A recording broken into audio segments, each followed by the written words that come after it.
Choosing a Shopify theme for dropshipping 2024. So if you want to go ahead and find a good Shopify dropshipping theme in 2024, what we're going to be doing is we're going to go over to online store, and once we go to online store, what we are going to be doing is we're going to be finding all the themes that we have to scour through. Okay, now there's very incredible themes, and I'm going to be giving you my top 3 most themes that I think are great for Shopify's dropshipping.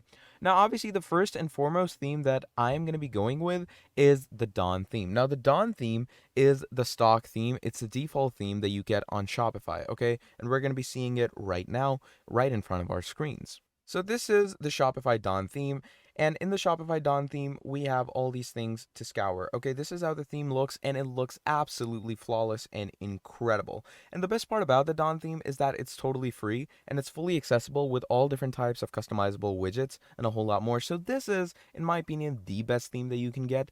But if you want to go for alternatives, you also have the Spotlight theme, which is a good Shopify dropshipping theme for clothing, or if you have a shoe brand, or anything cosmetic or fashion wise. Okay, this is good brand for that. Or you can go with Refresh. So these are the top 3 brands that you can find right here in the popular free themes. Okay, they have no coding involved, and they have incredible customizable widgets for you to go ahead with. So yeah, those are the best Shopify dropshipping themes in 2024. Thank you for watching, and I'll see all of you next time. Goodbye.